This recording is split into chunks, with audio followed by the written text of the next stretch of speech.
All right, in our last video for this chapter, we're going to look at an extension of Q. So K is a join of fifth root of unity. So zeta is e to the 2 pi I over 5. It's a fifth root of unity. And what do elements of Q adjoin zeta look like? Well, they look like what? Well, they look like P plus Q zeta plus r zeta squared plus s zeta cubed. And I know that zeta is wow, that was a terrible zeta. That zeta is a fifth root of unity, so zeta to the fifth is 1. But the minimal polynomial of zeta is not t to the fifth minus 1. The minimal polynomial of zeta is t to the fourth plus t cubed plus t squared plus t plus 1. It's the corresponding cyclotomic polynomial. So actually, elements of K stop there. We don't write out zeta to the fourth. However, this is very inconvenient.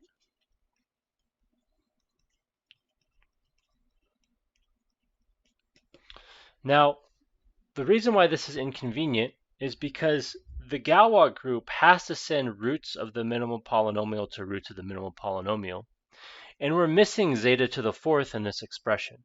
So let me unravel real quick what zeta to the fourth is there. So the fact that zeta has minimal polynomial t to the fourth plus t cubed and so on, that tells us that zeta to the fourth plus zeta cubed plus zeta squared plus zeta plus 1 is 0.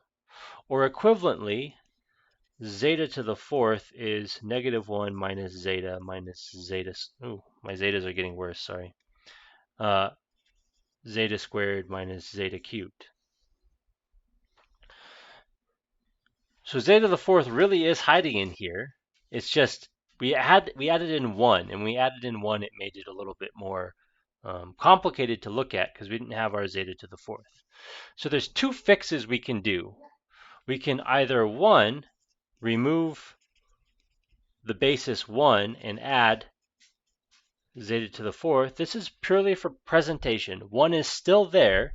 It's just not written as 1 anymore. It's written as zeta plus zeta squared plus zeta cubed plus zeta to the fourth negated. Right. Another way of saying this is that 1 is negative zeta minus zeta squared minus zeta cubed minus zeta to the fourth.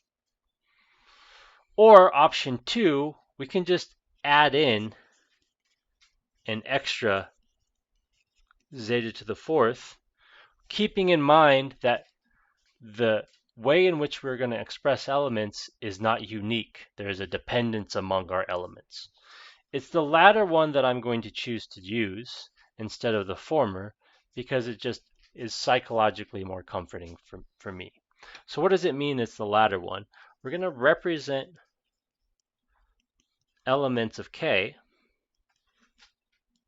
as P plus Q zeta plus R zeta squared plus S zeta cubed plus T zeta to the fourth, with the understanding that zeta plus zeta squared plus zeta cubed plus zeta to the fourth has to be -1.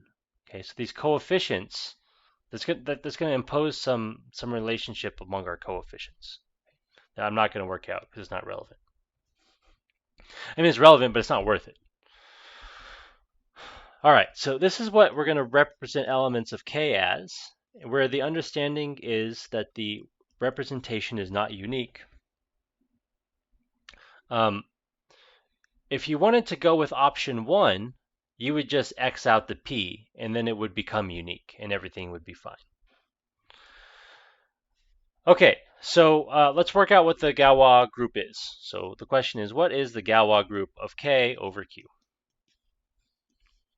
That's our question. Well, alpha of zeta to the fifth should be alpha of zeta to the fifth, should be alpha of 1, should be 1. So alpha of zeta must be one of the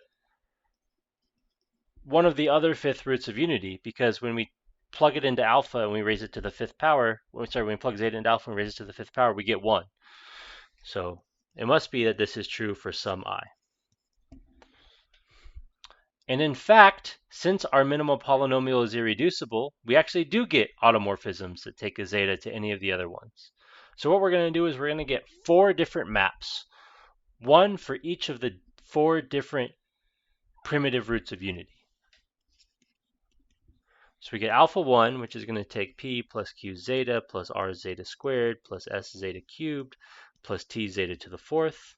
And it's going to spit out itself. This is going to be the one that sends zeta to the 1. So it doesn't do any funny business. It's the identity. And then alpha 2, I'm not going to rewrite the input. So the same input. That's going to be the one that sends zeta to zeta squared. So instead of p plus q zeta, zeta is going to go to zeta squared. If zeta goes to zeta squared goes to zeta squared squared. That's zeta to the 4th. Zeta cubed goes to zeta cubed squared. So, zeta cubed squared. Zeta squared cubed, rather. And that's going to be zeta to the 6. 2 times 3 is 6. But 5 of those zetas become a 1. So we only have 1 zeta left over. And then zeta to the 4th is going to go to zeta to the 8th. But 5 of those zetas become a 1, and we get 3 left over. Similarly, alpha 3 is going to leave p alone. It's going to take zeta to zeta cubed. It's going to take zeta squared to zeta squared times, zeta to the 2 times 3, zeta 6. 5 of those become a 1, so we just are left with the remaining 1. Zeta cubed cubed is zeta to the 9th. That's 4 zetas left over after removing 5 of them. Zeta to the 4th cubed is going to be zeta to the 12th. That's 2 zetas left over after removing 5 of them twice. And then lastly, we have, of course, the same thing.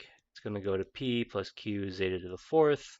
4 times 2 is 8, so that's going to be zeta cubed. 4 times 3 is 12, so that's going to be zeta squared. 4 times 4 is 16, so that's going to be zeta. Whew. All right. So these are all automorphisms, and they clearly all fix p here in this situation, although there's a subtlety, remember, that I'm brushing under the rug with representation. These are all distinct.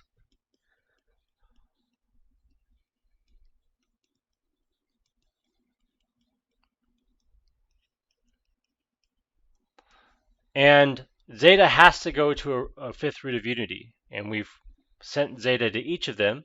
So these are actually all of them. These are distinct automorphisms and actually all of the Galois group because of what is required of zeta. Furthermore, so the Galois group of Q adjoins zeta over Q fixes only Q. All of the powers of zeta go somewhere under this Galois action.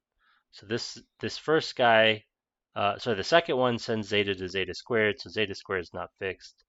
Zeta squared goes to zeta 4th, so it's not fixed, and so on. So you can, it's not too hard to see that when you combine all of these, well, I lied. It is a little bit tricky to see that no weird combination of them isn't fixed by all of the Galois group, but it's not. And we will actually work this out either in a homework or later, seeing that the fixed field is just Q. So it fixes only Q, which again can be computed, but it's not necessarily obvious. So this fixes only Q and has order 4 because there's 4 automorphisms there: alpha 1, alpha 2, alpha 3, alpha 4. And furthermore, the degree of Q adjoins zeta over Q is the degree of the minimal polynomial of zeta, which we worked out up here. And that's a quartic, so it's degree 4. All right, so the order of the Galois group is 4. The degree of the extension here is also 4. So here's that theorem working out again. And we will revisit this example later and work out explicitly what this group is. But nevertheless, we do see that theorem happening again. The degree of the extension over the fixed field of the Galois action is the order of the Galois group.